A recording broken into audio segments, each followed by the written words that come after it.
शेवटची पाळी एक मनुष्य जन्म, शेवटची पाळी एक मनुष्य जन्म, चुकली वर्म फेरा पडे, एक जन्मी वळती करा तुम्हा राम, संसार सुगम भोगू नका किंवा संसार भ्रम भोगू नका, एक जन्मी वळती करा तुम्हा राम, संसार सुगम भोगू नका, संसारी असावे आसुनी नसावे, एक जन्मी वळती करा तुम्हा राम, संसार सुगम भोगू नका, नामा मने विठू भक्ताची द्वारी घेऊन या करी सुदर्शन,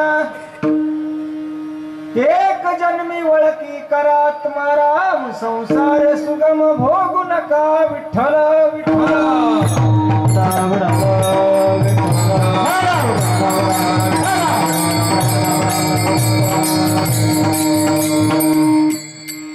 शेवटची पाळी एक मनुष्य जन्म, चुकलिया वर्म फेरा पडे, एक जन्मी वळती करा तुम्हा राम, संसार सुगम भोगू नका, महायोग पीठे तटे भीमरत्यम, वरम पुंडरीकाय धातुं निंद्रे, समागत तिष्ठं तमानंद कंदं, परब्रह्मलिंगं भजे पांडुरंग।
दुसरे चरण संताचिया, त्यांच्या कृपदाने कथेचा विस्तारू बाबाजी सद्गुरु दास तुका, जयांचे केली स्मरण होय सकळ विद्यांचे अधिकरणतेची वंदू श्री चरण श्री गुरूंचे ते नमस्कार आता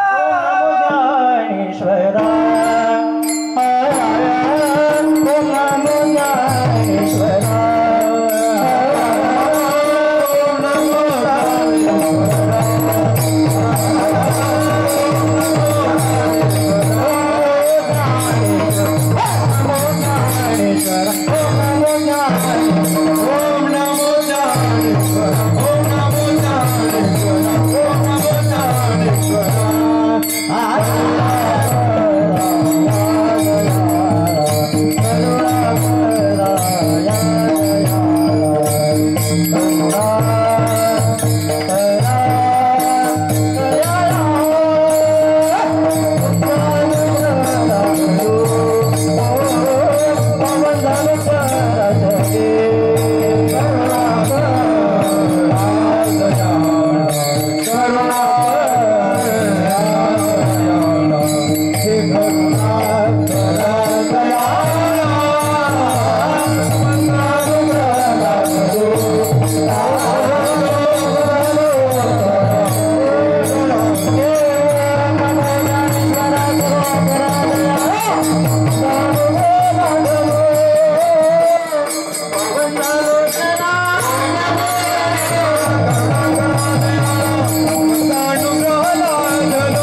काळी एक मनुष्य जन्म चुकली या वर्म फेरा पडे एक जन्मी ओळखी करा तुमाराम संसार सुगम भोगू नका.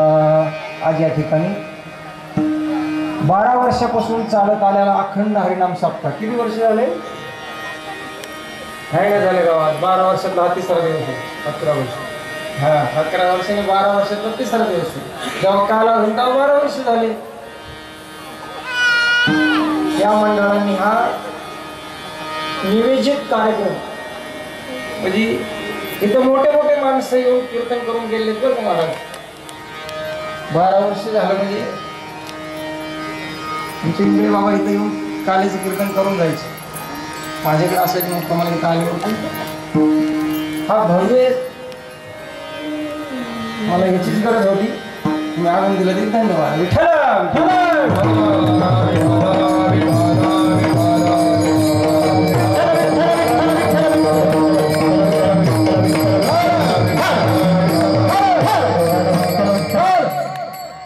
तर असो चला.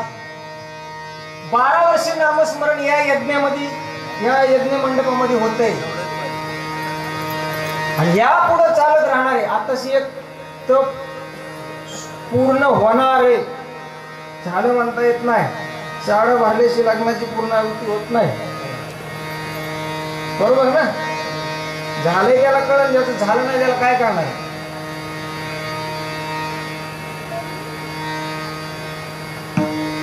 परमार्थ करणं हाच खरा आपला धर्म. संसार करणं हा आपला धर्म नाही, पण केल्याशिवाय विभाग नाही. तुम्ही म्हणणार नाही संसार केलं पोट कसं भरायचं? सगळी संसार करतात का? नाही, पण केलाच पाहिजे. जर संसारी माणसं जर नसती तर आम्हाला ह्यांना कोण सांभाळणार?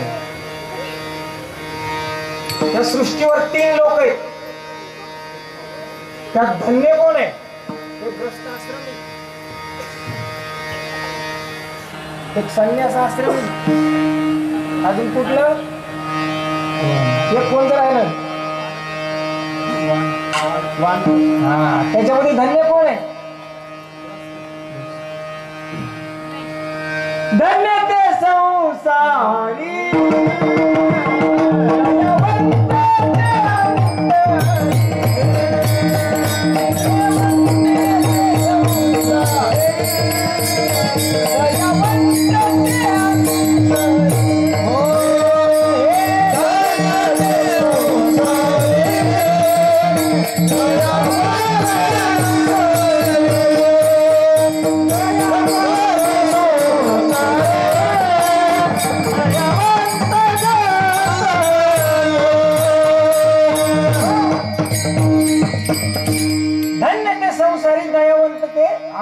संसारी माणसं इतकी दया कोणाकडे नाही. कुणीही एवढ्या दारात भिकारी जरी आला तरी कोरवर भाकर वाढणार. सरळ आमच्या बुवा लोक मध्ये संसारिक माणसाला काय कळतंय? तुझं ढेरग भरण का संसारिक असल्यावर? आता तुम्ही मला सांगा, इथं सगळे बुवा लोक हे टाळ करीत असले सप्ता कोणी करायचा? ह्या लोकांनी वर्गणी नाही दिल्या तुम्ही काढणार की सगळं? बुवा तो पाकिट बघितलं कोण जातो? घेणार आहे का कोणी? धन्य ते संसारी दयावंत ते अंतरी. कोण बी वारकरी आला तरी घरी घेऊन जाते. चला ना बाबा आमच्या घरी 2 घास खा. दयावंत कोण आहे? एखादा संन्यासी म्हणला का रामू का मला 15 दिवस माझ्या आश्रमात खा प्या मजा करा, कपडे धुवा, किती साबण नासा, किती पाणी नासा. कुठला संन्यासी थांबला? हे लोक बरोबर यांच्या घरी जातून किती पाणी नासा, टाकीतलं पाणी संपलं तरी ती माता माऊली म्हणत नाही महाराज कमी पाणी सांगा आमच्याकडे पाणी नाही म्हणत. बाजूकडून घेऊन येते. पण वारकऱ्याला येऊन मुक लावणार नाहीत कुणी. म्हणून धन्य ते संसारी.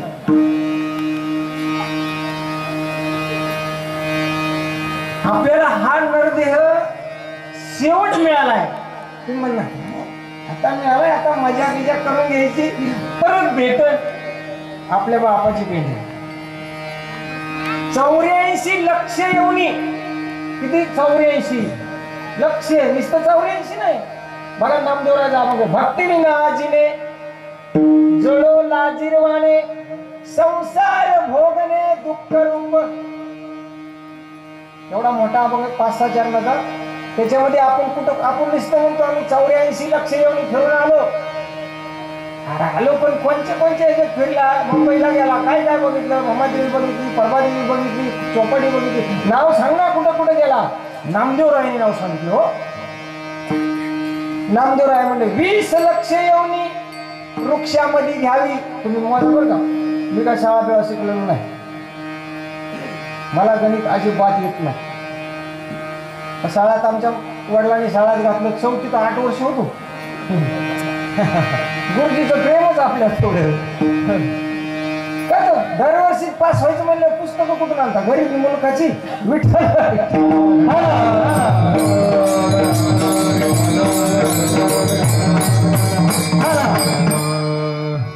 एक पोरग पास झालं,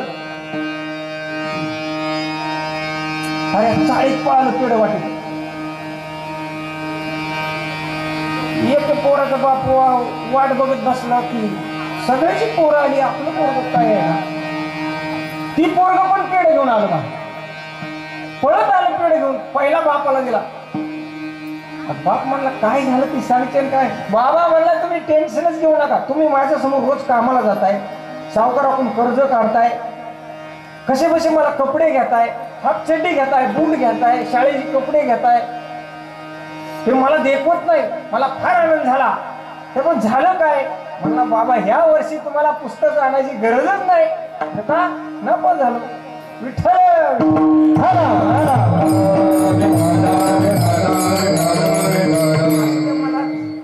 सांगायचा भाग काय सांगत होतो? तुमच्या ध्यानात राहत नाही म्हणूनच आमची दुकानं चालते, नाही तर कीर्तन करायला कोण विचारणार नाही. नामदेवराया म्हणले कुठल्या योनीमध्ये किती वेळेस फिरून आला? या अभंगातून वरून पदरचं काही सांगत नाही, पदरचं बुवानी काही सांगूच नाही. जे प्रमाण असेल तेच सांगावं. बाजारातलं काढायचं, बगलातलं काढायचं आणि बाजारात मांडायचं पूर्वीची माणसं म्हणायची. तर त्याला लय उठा आलाय, त्याला आपण तरी काय करावं? पण ह्या गादीवर उभा राहिल्यावर भक्ती ज्ञाना विरहित इतर गोष्टीने कराव्या, प्रेम भरे वैराग्याच्या युक्तीनं उडाव्या. या गादीवर जर उभा राहिलं तर बाकीचे फकाट गप्पा मार. आता तुम्ही सांगा, तुम्हाला आता अभंग घेतलाय, संसारी असावे असूनही नसावे, त्याचा मध्यंतर गाभा काय आहे ते मी तुम्हाला सांगतो. हे मंडळाने मला बोलवलंय आज. आमचे खापरे साहेब आहेत ना, ते APMC मध्ये कृषी उत्पन्न बाजारामध्ये, त्यांची माझी परिचय, दुसरा इथं परिचय कुणाचा नाही. आमचे शिरसाट बाबांनी फोन केला, त्यांचं आमच्यासारखंच कुटुंब आहे. पार ते आत्ता इथे पिल्लू होते बघा, त्यांचा नातू इथून. असे संस्कार पाहिजे लेकराला घरात, नाही तर आपली पोरं उठली की मोबाईल देते. ते मांजराने येऊन त्याच्या पुढला दुधाचा काला खाता तरी ती पोरग मोबाईलच खेळत. संस्कार लेकराला असे असावा. शिरसाट महाराजांचा एक परिचय माझा, हे आता हिता आल्यावर जरा आनंदच वाटला. ही 2 मुलं भेटली की मला पोरं कळत नाही तुमच्यासारखं काय, पण असे वाजणार गाणार, वाजण्यातलं मला काही कळत नाही. चांगला पकवाजा वाचतो का कसा वाजतो, पण मी चांगल्या पकवाजाचा बाप आहे. वाईट वाटलं काय त्याला? बाप म्हणजे माझा मुलगा मोठा आहे. तुम्हाला काय वाटलं? विठ्ठल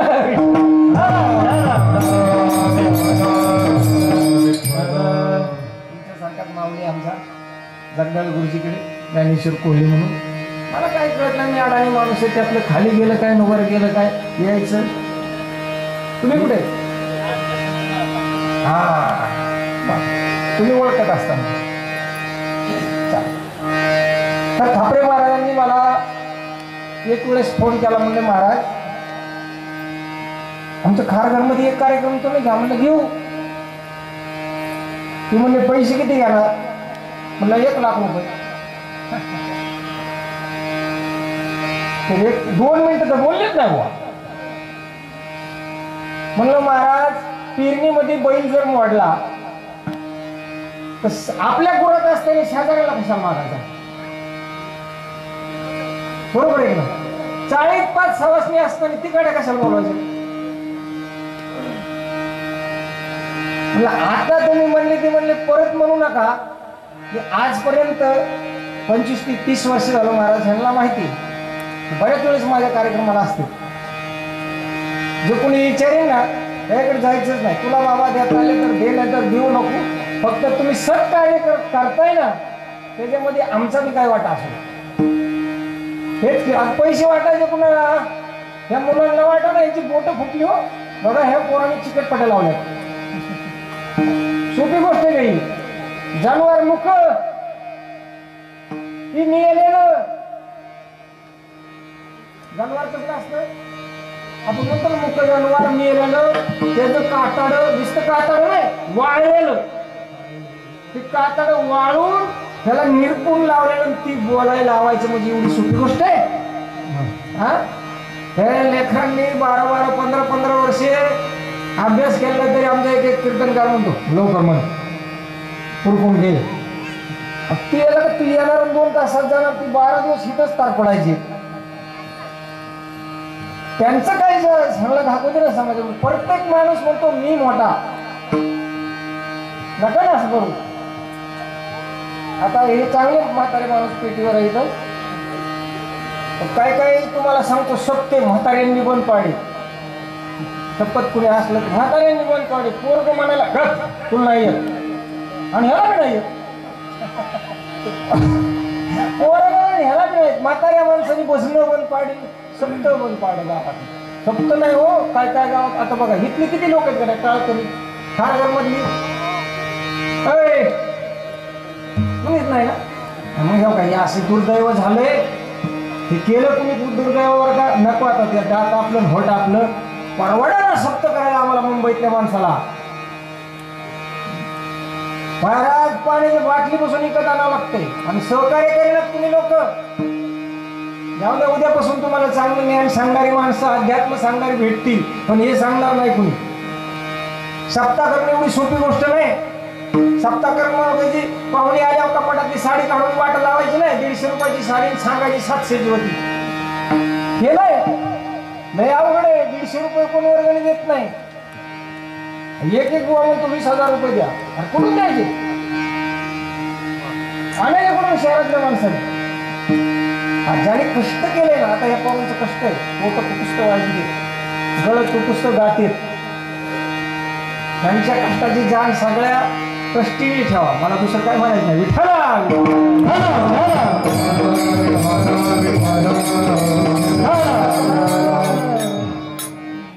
शेवटची पाळी मी कुठं सांगत होतो. हा, असा श्रुता असा 20 लक्ष येऊन वृक्षामध्ये घ्यावी, जलचरी भोगावे 9 लक्ष, 10 लक्ष 11 लक्ष येऊन किड्यामध्ये घ्यावे, 10 लक्ष भोगावे पक्ष्यामध्ये. किती झाली? 20 आणि 9 परत 11 परत 10, 30 लक्ष येऊन पशुची या घरी. किती झाली? 80. आता राहिली किती? 4 राहिली. 30 लक्ष येऊन पशुची या घरी, मानव भितरी 4 लक्ष. फक्त आपण 4 लक्ष. पण लय आकडत हो आपण. देवाकडून चाललं तरी आपण असं 2 हाताने पाया पडत नाहीत लोक. सकाळी कामावर जातात बघा आमच्या मुंबईतल्या लोकांची, पाय एक चपटे पाया काढतात ते, आणि देवाला असं पण तिथंच परत माघारी फिरतो. त्याचा अर्थ कळला ना तुम्हाला? देव पहिलाच म्हणतो 2 हात जोडे असते गेला असता. घाईनी पाया पडलं. गवळणी मुलीच्या ढवामध्ये लग्न अवस्थेत स्नान करत होत्या. देवाने सगळी कापडे उचलून नेली कमळामध्ये, कळंबाच्या झाडावर घेऊन गेली. तर बाहेर कसं निघायचं? काळ्याच्या कीर्तनात तुम्हाला आता कसं सांगतो, पण प्रसंग आहे म्हणून सांगतो. बाहेर कसं निघायचं? त्यांनी एक असं जनेंद्रियाला हात लावला आणि निघाला. देव म्हणला 2 हाताने पाया पडा. 1 हाताने जर पाया पडलं तर देवाला पावत नाही, पाप लागतं.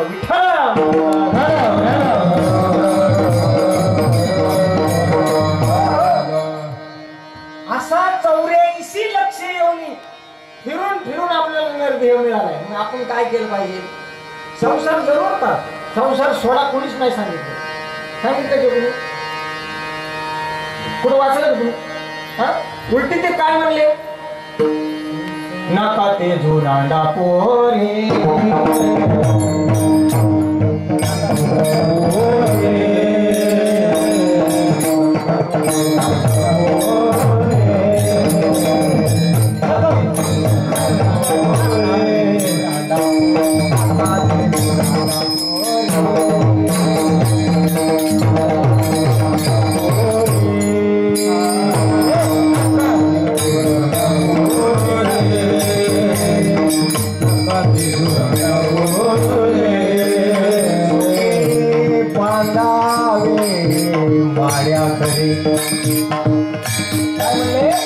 नका तेजू रांडा पोरे